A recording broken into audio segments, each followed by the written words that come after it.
Welcome to The Other Side of Medicine, a trusted source for education, not medication, for 35 years. In every episode of The Other Side of Medicine, we deliver health information your doctor won't tell you about. My guests are the nation's leading health experts in science-based natural medicine, physicians, authors, researchers, and clinicians. We believe natural medicine should be first, drugs and surgery last, and so we promise to deliver you the next generation of health information built on three principles: common sense, science, and cooperation with nature. I'm Dr. Krystosik, and we're glad that you're spending time with us this evening. Tonight, we're privileged to have a special guest on the program. It's Dr. Joel Kahn. He is a very famous nationally and internationally known physician, and Dr. Kahn has been on TV. As a matter of fact, this evening he just got off for an interview with Dr. Phil program, and so he's constantly being interviewed by some very, very prestigious television and radio programs and podcasts. He was actually, he's a cardiologist, and he graduated from the University of Michigan. He's a clinical professor of medicine at Wayne State University. He's associate professor of medicine at Oakland University. He's the founder of the Kahn Center for Cardiac Longevity, and he's a fellow of the American College of Cardiology and a member of the Physicians Committee for Responsible Medicine. Dr. Kahn, welcome to The Other Side of Medicine. Thank you so much. Excited to be here. Well, I'll tell you what, we know that we have these diet wars that are going on, and they've been going on for, many years now. And starting with Dr. Atkins, thing got pretty bizarre.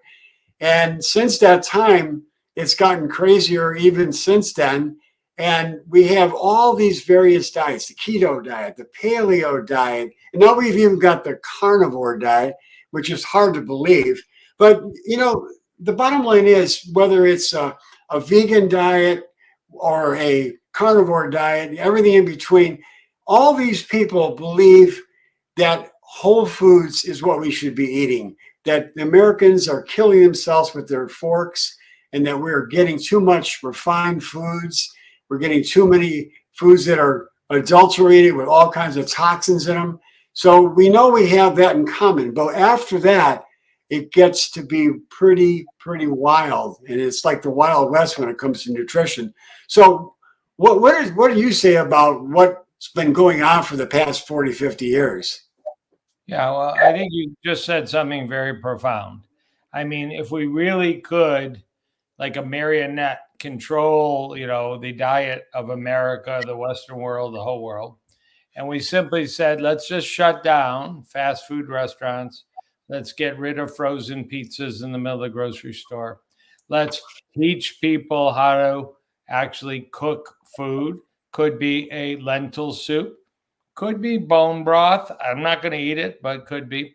Let's teach people skills, how to shop, batch cook, make food. Just basically turn the clock back about 100 years when we didn't have Kraft and Nabisco and some of the others. There would be no doubt it would put a strain on people, but health would blossom back. That the influence of the food industry, tied so closely and very often the same as the pharmaceutical industry, is destroying our health. And whether you get rid of that, if I could control the world, we would literally shut down all those McDonald's and Arby's and you name any other one, Burger Kings and Wendy's and Taco Bells, and we would replace them with places you pick up produce, and maybe, not to my liking, you pick up high quality, lean cuts of animal protein foods. I hate that word, animal protein, because my beans have protein and my oats have protein and my flaxseed is protein, but whatever. Everybody connotes protein with their chicken and their turkey and their fish and their beef, of course. But if we would control that, we would see a tremendous decrease in the utilization of medical resources and an increase in health. The only remaining question is what you said. Okay, we did that. We, miraculously changed American business and commerce and influence and marketing and TV commercials and all the playgrounds that these fast food restaurants have. We got rid of that, and I would have to include sugar-sweetened beverages. We got rid of all the vending machines that are in the hospitals, God knows, and other places. There still are McDonald's in hospitals. I am a staff member of a hospital, still have a Wendy's in the lobby. I mean, preying on lower income inner city people is horrible. Okay, we did that. But then we got a choice. Go down the vegan path, whole food plant-based path. Go down the vegetarian path. Go down the Mediterranean diet path. Go down the paleo path. I think we'd be in pretty good shape. Okay, I'm not sure we'd be in such good shape going down the carnivore path. Although I admit I've been on many carnivore podcasts. You have to recognize there's, an abundance of testimonials and, no published research of any importance, but testimonials. Maybe for a few, that's the last remaining way they can get healthy. I don't know. But we would improve health. So, before we move to the optimal diet, let's talk about the suboptimal abundance that's really destroying our health in America, making us overweight and obese, making us so dependent right now on Wegovy and Zepbound and, these drugs that are amazing. But it's so sad that kids need them and young adults need them and adults need them. So, I'm a dreamer. I don't know when we're ever going to return to a food economy where people actually learn how to cook. I've actually called out, the maker of Ozempic and Wegovy is now the largest company in Europe, the number one highest value company in Europe, more than any fashion or car or banking industry, Novo Nordisk. It ought to be that you have to go to a nutrition class. You have to go to a fitness class. You have to go to a lifestyle management class to qualify to continue to get Ozempic and Wegovy and Zepbound and Mounjaro. They're so expensive. The company can afford it. They can afford an online class that you actually have to finish. Make it culturally diverse so the Latino can do it and the inner city person can do it and the urban person can do it, whatever it is, the rural person. You really should tie these together, but we're just going down the toilet because we've lost that skill of growing our own food, cooking our own food. I mean, every patient I see, and I'm 35 years into cardiology practice, but I know every one of my patients. What's your breakfast? What's your lunch? What's your dinner? What's your snack? Who cooks? How many meals a week out? I just ask. It's fun to talk about it. Where do you eat? People have so many answers and nobody cooks in my house. Nobody wants to cook in my house. I walk in the door at 7:30 and I have to bring, carry in food because there's no food prepared. That's not my life. I'm very lucky to have a wife that makes, amazing. I would even call it simple food, the way food has been cooked for, centuries. And, it's just, combining fruits and vegetables and grains and legumes in my house. And they don't take enormous amounts of time. We've lost all that. So I don't know. I don't know if I'm optimistic or pessimistic, but it's a revolution. I'd rather see our colleges protesting instead of what they're protesting. That's a political statement, but I'm strong on that statement. I wish Columbia University had signs, we want to divest from fast food restaurants. We want to divest from factory farms. We want to divest from, soda pop makers and bring health back to the students. That would be a movement instead of the bullshit we're doing. But Dr. Kahn, as a cardiologist, okay, looking at these high protein, high saturated fat diets like the keto and the paleo and now the carnivore, as a cardiologist, that's got to concern you. What is your feeling about what's that doing to the heart and what's that going to do to our longevity? Yeah, all you got to do, if any of you are on Instagram, my friend, I don't mind naming people. They want to be out of the box. Let them enjoy it. Dave Asprey, a dozen years ago, take your coffee, put butter in your coffee, put coconut oil, MCT oil in your coffee, blend it up, have yourself a saturated fat breakfast and feel wonderful till lunch and dinner and then eat whatever you're going to eat. it was the emperor wears no clothes, the biggest BS story ever told. And he made tens and tens and tens of millions of dollars because people are so susceptible to, marketing and the rest. That's just one example.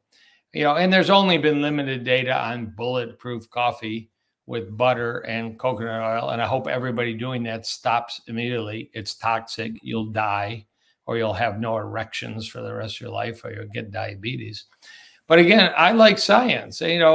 This week in the medical, we can talk science all day long. There's a very powerful article about the effects of the ketogenic and carnivore diet on lipid measurements, cholesterol measurements. And, many people respond. There's a rare exception if they don't, but many people respond with like a hyper rise in cholesterol and LDL and inflammatory markers like high sensitivity C-reactive protein. Do we have all the science we need? We don't have all the science we need, but we have science. And, Dr. Walter Longo, professor, University of Southern California, the best nutritional mind in America, in my opinion. Maybe you want to extend that to the world. Always says there's 5 pillars of nutritional science. There's basic biochemistry. Do you think saturated fat raises cholesterol? We got ample basic biochemistry. Do we have randomized studies that saturated fat raises cholesterol? We're talking ketogenic, paleo, bulletproof coffee, garbage. Yes, we got basic science. We have randomized studies. Do we have epidemiology? Oh my God, back to Ansel Keys, 7-country study and beyond. We've known for decades that high saturated fat diets kill people. And that's not what Dave Asprey's saying. That's not what keto and paleo people are saying. Kills people. We know that. Do we have, centenarian studies of people over 100? Do you think people over 100 are drinking bulletproof coffee and keto diets and paleo diets? Gag on that. That's the biggest lie in America. That is the emperor wears no clothes. And people are so vulnerable because they're so confused by all these messages. They think there's actually some data for bulletproof coffee and other approaches. And then you have the impact on the environment and the animals. And we know that any animal heavy diet is horrible for the planet. And it's obviously horrible for factory farm animals, which is 95% of animals. So we get this over and over. And just as an example, you reached out to me and I said yes, because you're a big shot in podcasting. You've had Linus Pauling, now you got me. That gives me goosebumps. Just this week, all over the headlines is what's called an umbrella review. An umbrella review is like a massive meta-analysis published in PLOS One. I don't know exactly when this podcast comes out, but this week, what's the impact of vegan diets, vegetarian diets, plant-based diets on heart disease? Major drop. Cancer? Major drop. How about all-cause mortality lifespan? Major drop. And that's just today. And tomorrow there'll be a new study on lupus. And the next week there'll be a new study on prostate cancer. And there'll never be a study on the diets you mentioned. Paleo, keto. I have Google alerts for all these diets. Paleo, keto, carnivore. I'm waiting. Come on, guys. Put some study together. Vegetarian, vegan, Mediterranean. Oh my God, keeps me busy all week long reading the new science. And this week is no exception. Sure. Well, the average person is caught in the pickle in the middle. There's so many different diets out there. I'm going to pull up something right now from Dr. Gundry here in a minute. Wait, may I puke for a minute if you're going to bring him up? I want you to hear what he says right here. I want our audience to listen to this, okay? This is what he talks about. If you've been following this channel for a while, I'm a big believer in eating lectin-free. Now, every now and then I briefly mention what lectins are and that they're bad for you. But in case you haven't been following along from the beginning, I wanted to take a minute, really explain a few things. I'm going to tell you why. I'm going to tell you why. Okay. Lectins are bad. But talk about what lectins, where they find and why they're bad. I hope you'll link to your show. Go very easily after the show. I don't suggest you use Google. I suggest you use DuckDuckGo, which is a much cleaner way to search, and look up The Doctor Show 2017, Joel Kahn, Stephen Gundry. Because I called him a fraud, and I called him the emperor that wears no clothes, who was sitting 2 feet from me. And we're both the University of Michigan trained physicians. He is a cardiac surgeon, me as a cardiologist. And he had an amazing career, of which he made tens of millions of dollars from his practice and his patents. He was brilliant. But now he likes to lie for money. And a lot of people lie for money. Stephen Gundry lies for money. He does, no doubt.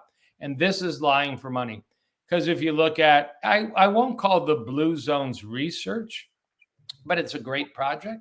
You know, the number one food of the 5 blue zones, and there may be 6 or 7 now.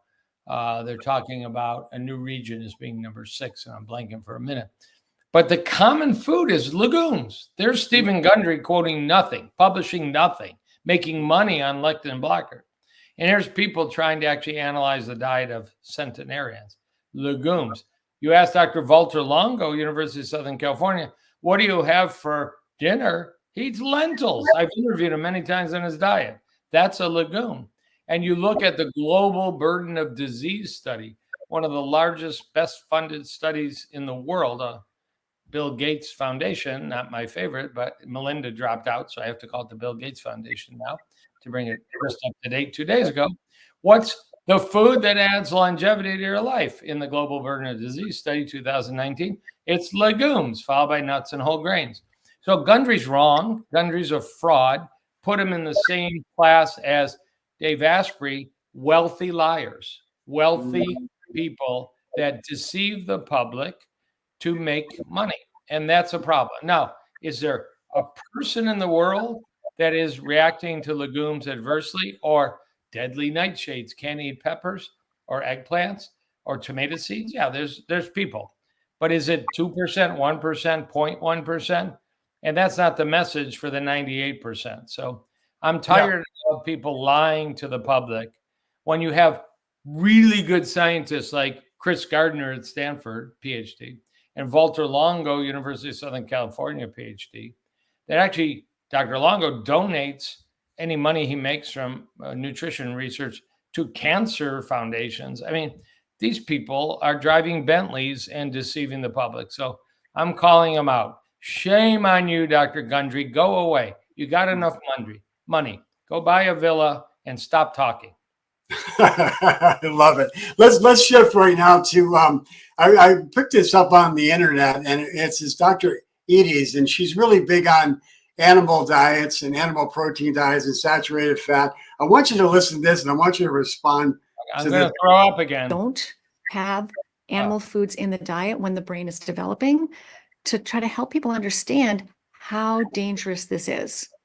And you don't hear that when in mainstream messaging about plant-based diets. You never hear the ifs, ands, and buts about vegan diets. You know? So she said it's dangerous for all those demented, retarded children raised on vegan diets. There's, oh wait, is there any research on that? Or or are there people like Leonardo da Vinci and Pythagoras and my 30-year-old daughter, who was raised on a vegan diet and is a big executive in New York and graduated at the top of her class at an Ivy League and all the rest? It's you know, she says this and she has her bias. Come on, bring it on. Come on, show me the IQ studies of children and teens that eat a whole food plant-based diet of diverse foods with fruits and vegetables, legumes, nuts, and seeds. Yes, we do take supplements. We take, $1 a day of B12 and vitamin D and algal omega-3. I can tell you the name of a supplement that does it all, just all at once, and a few others out there. But it's, well, what don't we get according to this new study this week in PLOS ONE and so many others? We get less cancer, less heart disease, less diabetes type 2, and less obesity, and less need for Ozempic and Wegovy and Manjaro. We're not the ones that are going to ruin the economy with a $1,000 a month drug. It's the garbage eaters and the followers of some of these other people you mentioned. Yeah, George, There's actually a Michael Eads and a Georgia Eade, and there's Nina Teicholz. Thank God we don't hear much from Nina Teicholz anymore. The big fat lie. I mean, I've read her book. I've called her out. Maybe you have a clip from her. I'd like to see it. Well, I do have a clip right now. Let's go to her right now. She's another really big. I know that. Nina Teicholz, a journalist. She's got no PhD, MD, master's. Boy, has she been, absolutely berated on the web. But you sold her $2 million worth of books. Here we go. Listen, here we go. Super important clinical trials in the 1960s and 70s. The data came out from those trials. They did not support the idea that you should restrict saturated fat to prevent heart disease. That was such contradictory data for the American Heart Association, the National Institutes of Health, that had already adopted a policy of telling people to restrict saturated fats. So she's saying in this here that the studies that were done, the clinical data, the 22 studies was not valid. Was she talking about? Is she talking about Ansel Keys and the six? No, it wasn't about Ansel Keys. It was about the studies that the American Heart Association and the American Cancer Association based their recommendations on. There was 22 clinical trials that they said that animal protein increased the risk for heart disease and cancer. She said now that the data has come out and it's been reversed. She can say whatever she wants. She has no medical training. She's a journalist. She made all her money from one book in 2014. And she needs to go away also. She needs to sit in a room with Gundry and Asprey and Eads and have their little party. But she doesn't need to influence American health policy. There was controversy. Just listen. In the 1940s and 50s, heart attacks went up a lot. Soldiers came back smoking. Mothers went to work. They stopped cooking. McDonald's came abundant. All kinds of cultural changes, food changes, nutrition changes. Heart attacks went up. Our good President Roosevelt died of hypertension. Our good President Eisenhower had a massive heart attack. Then National Institute started funding studies. One, not the only one of the studies it funded. One big one was called the Framingham Heart Study, of course, that concluded that saturated fat in the diet was related to heart disease risk. I mean, they had no skin in the game. Those researchers didn't own broccoli farms, for God's sake. They didn't own vitamin companies like Dr. Gundry. They didn't own coffee and coconut oil companies like Asprey and some of the others.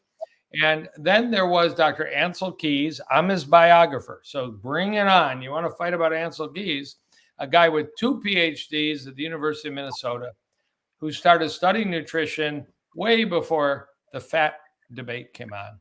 But when he saw executives in Minneapolis, where he was a professor at the University of Minnesota, start to have more and more heart attacks, he did some analysis. He had a clue.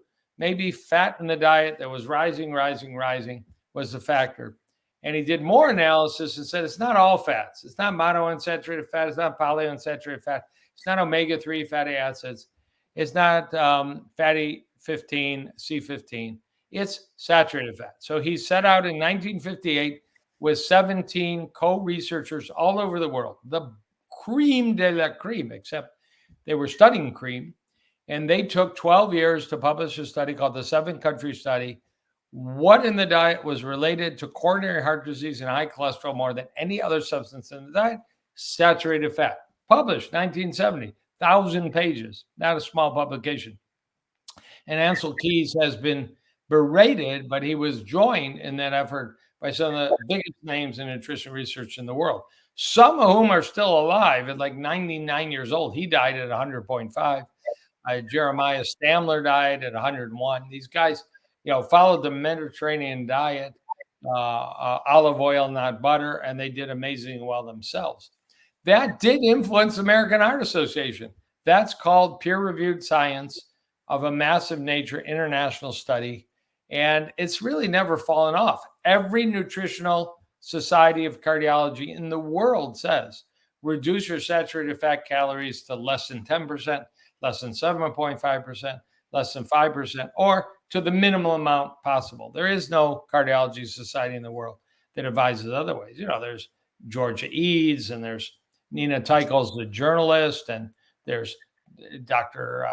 Gundry. Dr. Gundry actually doesn't suggest high saturated fat diets, to his credit. He just wants to sell you a vitamin to block your lectins. So, I mean, we've been so misled that the American, now, is the American Heart Association perfect? No.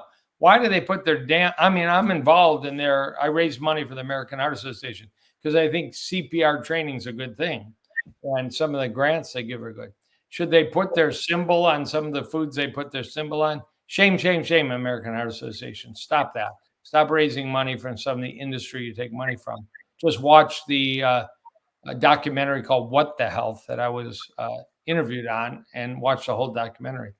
But they do good work overall. They just have been down a wrong path for sure. And they made another mistake. There was clearly a influence by one researcher at Harvard, that Hagestead, I had to think of his name, in 1965, we're talking old research, that he took some money from the sugar industry to upgrade fat and downgrade sugar as terms of a heart toxin. I've read his studies. They're so esoteric. I don't think one person actually, read the whole study. And he should never have taken money from the sugar industry. But there's this repeated statement that Dr. Ansel Keys took money from industry. That's absolute garbage. There's a lot of garbage out there. And that the American Heart Association took money from the oil industry to downplay the impact of saturated fat and stuff. That's not true. Okay, so let me ask you this. Okay, there's a lot of these people in these various crazy diets that say that genetic predispositions require each person to have a specific type of diet. Some people are meant to have more animal protein. Some people are meant to have more plant-based diets. Is there any evidence to show that has truth to it? When you hear that, people usually talk about the blood type diet. A book that sold, if I remember, 15 million copies. With the promise the author was going to publish all the data to support it. I'm sure the author is sitting in St. Bart's in his beautiful villa and has never published the data. It's largely been discredited. Just go look up a great video on nutritionfacts.org about the blood type diet and it being discredited. I have to say, I have some patients repeatedly tell me over time, I'm type O blood and I know I need to eat meat. I feel better with meat. I don't know what to do with that data. I don't laugh at them. I don't tell them they're wrong or crazy. I don't think the science supports it, but people are allowed to follow the path they're allowed to follow, even if it might do them harm. All I can do is, advise them of otherwise. Sure. So what about how does an animal-based diet, a high saturated fat diet, high protein diet, how does it affect the microbiome? That's a good question. And there's actually, I think, lots of data, some of it in the animal world, always less of it in the human world, that if you look at what disrupts our intestinal wall, our enterocytes, what leads to the leaking of lipopolysaccharides, bacterial products, and leads to the rise in a chemical called zonulin, not everybody hears about, but Dr. Alessio Fasano at Harvard has done so much amazing research on zonulin. It's saturated fat, and coconut oil is one of the worst. And I know that's coconut oil comes from the plant world. There's really only coconut oil and palm oil from the plant world that are super rich in saturated fat, actually more than meat and cheese and dairy. And they're great examples of how dangerous saturated fat can be on your gut barrier. And that's fairly definitive. So if you look at olive oil, it's not the same. Canola oil, organic, not the same. I don't like canola oil. I like olive oil. But, high saturated fat foods break down our gut barrier, release bacterial products, and set up a process called metabolic endotoxemia, which can lead to chronic inflammation. So the microbiome is disturbed by excess animal protein. I've seen some research, even out of the Cleveland Clinic, to show that the animal fat, animal protein, and saturated fat increases the growth of harmful and pathogenic bacteria. Have you seen more evidence on that? No, I mean, I've seen that data, not more than what you just mentioned. Okay. Fair enough. Okay. So what about the fact that people who are eating vegetarian diets, and you see people who are eating vegetarian diets and they're overweight? Why is that? Well, number one, there's such a range. Just talk about people from South Asia, Indians, where there is, largely, I had a patient yesterday from London by telemedicine of Indian origin, still eating a traditional Indian diet. That's just the way he cooks and his wife cooks. What do you find in a traditional, Indian diet? You find ghee, you find paneer, their cheese, you find oil, you find, incredibly high fat and probably high saturated fat diet. They do avoid, beef based on, Hindu religious beliefs, which I honor and I think is amazing. But nonetheless, you call that a healthy diet? South Asians have, maybe on a genetic basis, maybe on a dietary basis, an incredibly high incidence of prediabetes, diabetes, and coronary vascular disease. So, a vegetarian diet can vary. If you tell me, Doc, I eat, basically whole food, plant-based diet, but there's occasionally some fermented cheese, fermented dairy, I'm not going to have too much a problem with you overall. I'd rather you eat a whole food plant-based diet with an occasional fish or seafood, like Dr. Walter Longo recommends in his amazing book called The Longevity Diet. But that's also pretty much a dairy-free diet. The Mediterranean diet is not a dairy diet. That's a dairy-free diet. So, Is Dr. Longo still living? Dr. Longo? He's 55 years old. He's the sexiest human in the world. He's single. Yeah, Dr. Longo publishes, 3, 4, 5, 6, 7, 8 of the most important research studies on nutrition. How old is he? How old did you say he is? I think I'll do him well, but say he's 55. We'll have to check his Wikipedia. Okay, I'm not really familiar with him. I have to look. Dr. Longo is, born in Genoa, raised between Genoa and southern Italy, called Calabria. It's not recognized as a blue zone. He feels it's a blue zone because I had so many relatives that were living over 100, and came to America at age 18 went to university in northern Dallas called Denton to be a rock star. He was an amazing guitarist. Wow. After a while, he said, this isn't really what I was meant to do.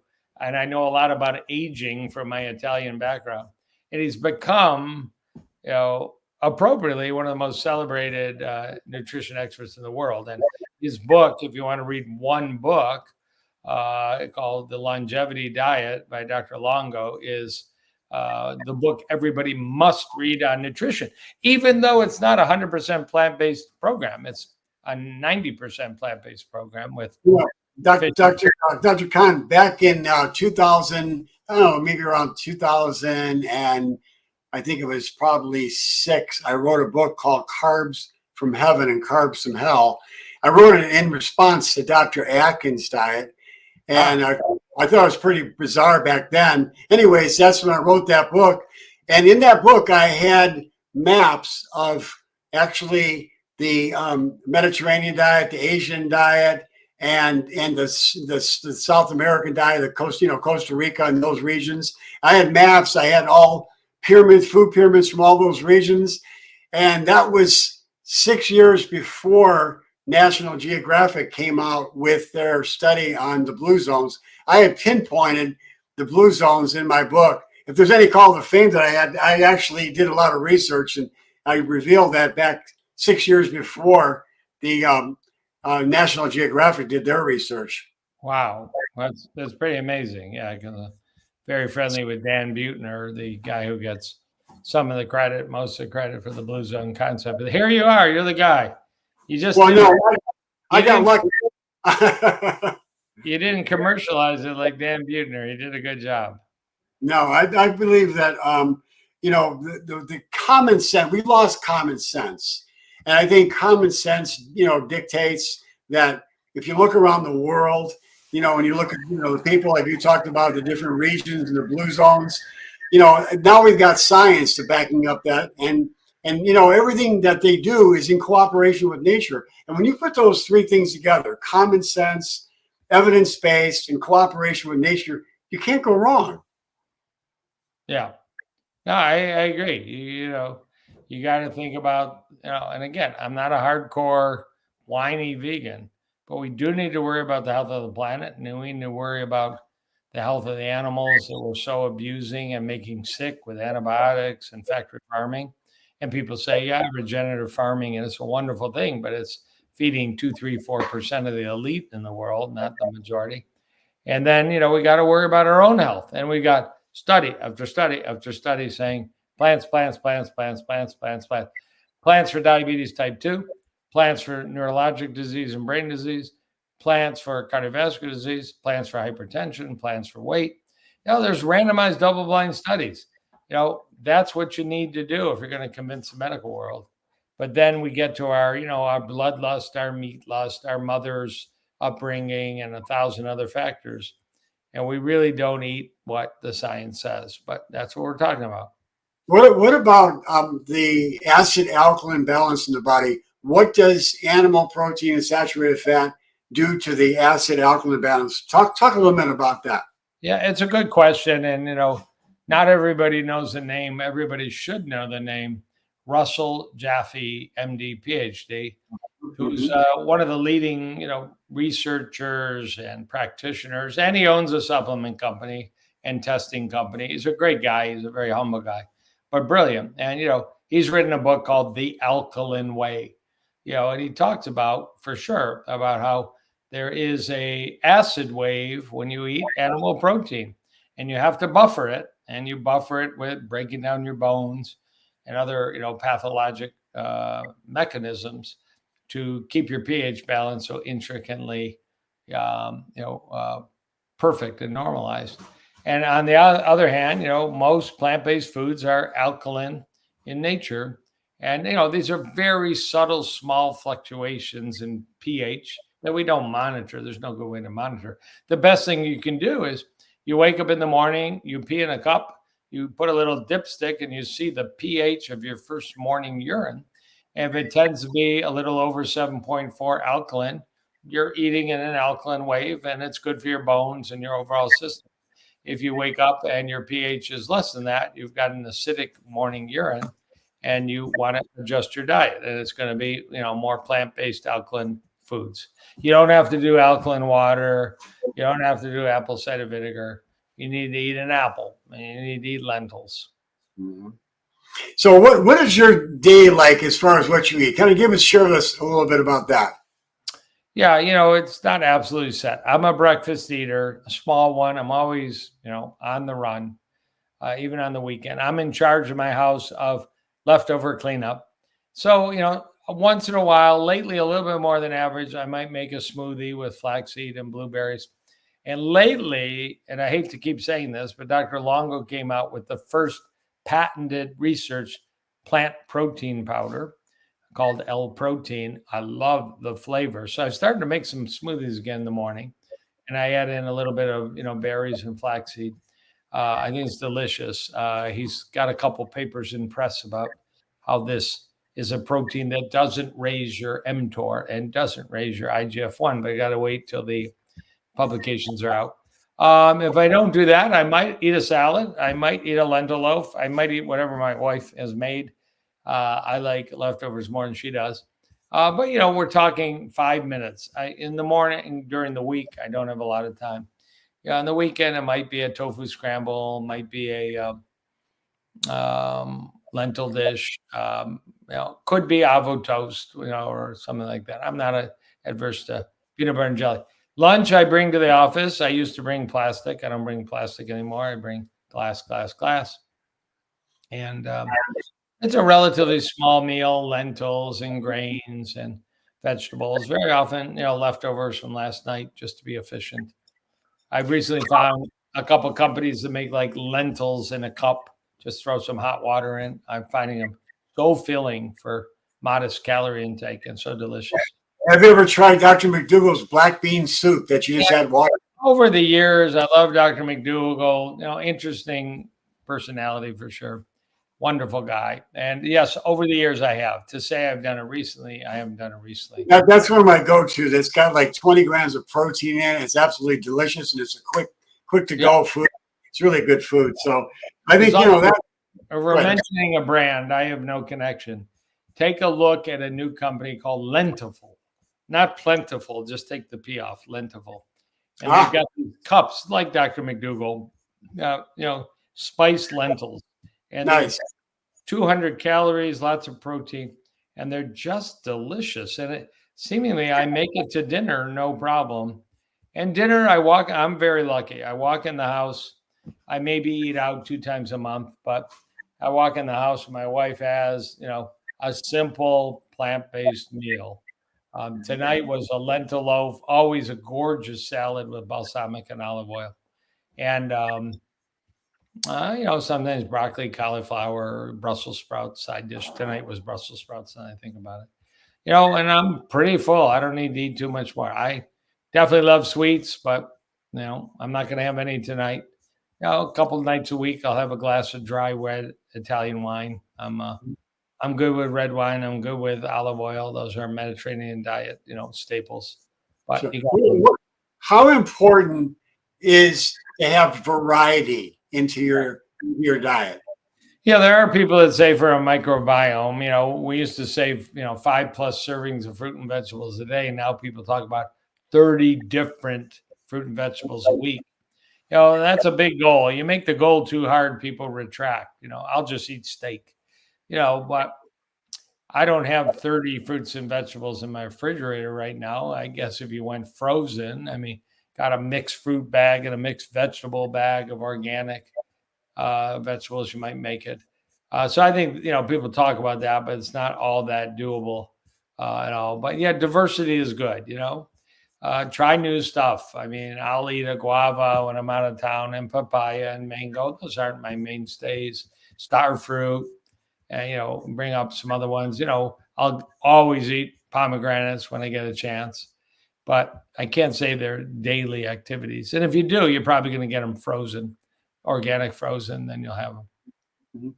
Yeah, the people in like in Ikaria, Greece, they're eating 150 or 200 different types of plant foods in their diet. They're getting so many different varieties because they're getting foods from foraging. They're getting kind of herbs.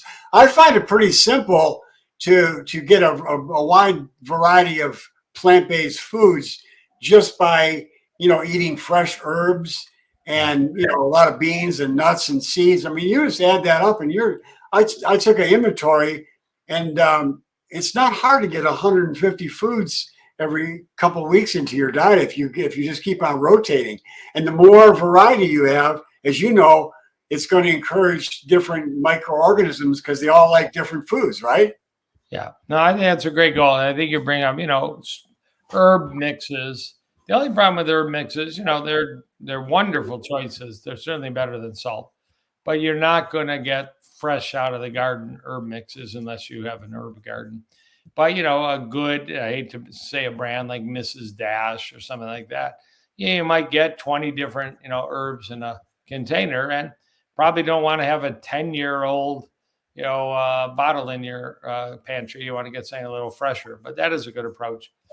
And, you could bring up the point, how about a protein powder or a vegetable powder that has, 20 different fruits and vegetables, or a capsule? Obviously we're a long way from the garden. We're a long way from fresh, but they're always better choices than, throwing butter and coconut oil on top of a meal. Sure. I always tell people, you could have your own garden in your home by growing sprouts. Broccoli sprouts. Are you familiar with Dr. Talley, right? And his research on broccoli sprouts? Yeah, I'm familiar with that, but I usually pull up Oh, I'm blanking. Doug Evans. If people know, Doug Evans has become the man of the people with sprouts, and he's got a company that sells broccoli, organic sprout seeds. Doug Evans, and he's one of the most. He's got a book that's like it's in 20th edition on sprouting, and we use his sprout jar and his sprout seeds. I just love his energy about teaching the average person, to sprout at home. Yeah, I just for some reason lost you there for a second. I apologize. I'm not sure what happened, but in any event, this has been really a very, very interesting conversation. I know you're tired. You've been going all day long. I don't want to abuse having to have you stay any longer. So I want to thank you, but I would like to invite you back in the future when you're not as tired. Okay. I'm gonna have to think about that weekend. Yeah, it's just been a very good, very long clinic day. Threw in a Dr. Phil interview and got emails to patients left to do. I love my work. I'm not going to say occasionally it isn't over the top, but I don't turn down an opportunity to talk to a big shot like you. So thank you so much. You've been gracious, and I just really would like people to look at your books. You've been an author of several books. Give us the name of your books that you've written. Well, the ones I'd for sure look at if you're kind. There's a genetic cholesterol. I'm just looking if I have a copy near me, but shamefully I don't. There's a genetic cholesterol. Oh, I do. Look at that. Called lipoprotein little a that everybody needs to get schooled on. Lipoprotein little a. And this is the only book in the world that describes what it is, why you should know about it, what you can do about it, and what you need to look forward to in the future with research. So this is a critical book. And more important, get your blood checked for lipoprotein little a. It costs maybe $30 at all the major labs. And I wrote a book called The Plant-Based Solution, why you really ought to emphasize plant diets. And one other one called The Whole Heart Solution, more of an integrative approach to what you can do from sauna to exercise to diet to stress management. So what's the name of that book? What's the name of that one? Whole Heart Solution, Plant-Based Solution, and Lipoprotein A. I'm due for another book, but books are big, big project. So I'll do one soon. Sure. Well, thank you so much. This is Dr. Joel Kahn. He's a cardiologist, and he's very, very gracious to come on after a hard day in his clinic, as well as being on the Dr. Phil interviewed on Dr. Phil program. So thank you so much, Dr. Kahn. I hope that you have a restful and peaceful evening. I appreciate that. Thank you for all you do. Good night, my friend. Good night.